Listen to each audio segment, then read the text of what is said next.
कर्म ही मानव जीवन का मेरुदंड है। यदि कर्म नहीं रहा होता तो यह मानव योनि लुंज पुंज निरर्थक सी बनकर रह गई होती।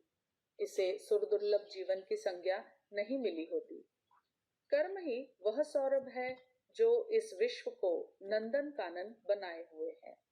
सर्वव्यापी वायु की तरह कर्म मनुष्य जीवन के प्रत्येक क्षण में समाया हुआ है।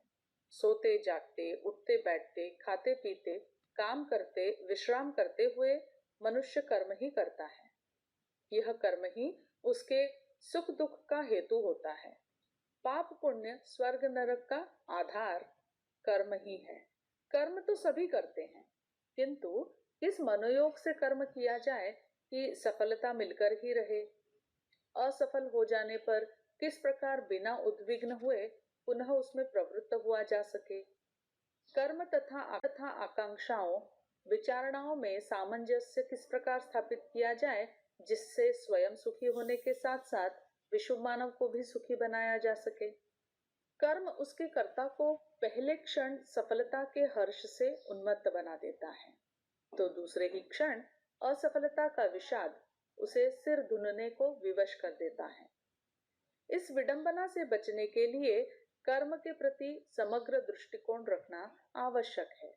पशु पक्षी तथा उद्भिज भी कर्म करते हैं, पर वे मनुष्य की तरह कर्म करने में स्वतंत्र नहीं होते। उन्हें प्रकृति ने नियंत्रण में रखा है। मनुष्य को यह स्वतंत्रता इसी कारण मिली है कि वह विवेकवान है। उसका अंतःकरण उसे सत्कर्म करने को प्रेरित करता रहता है। कर्म की यह स्वतंत्रता व्यक्तिगत जीवन तथा सामाजिक जीवन को स्वर्गीय सुखों से भर देने के लिए पर्याप्त है, किंतु कर्म की महत्ता तथा समग्र दृष्टिकोण के अभाव में व्यक्ति ऐसे कर्म भी कर बैठता है जिससे नरक की सृष्टि होती है। इस पुस्तक में इतनी जानकारी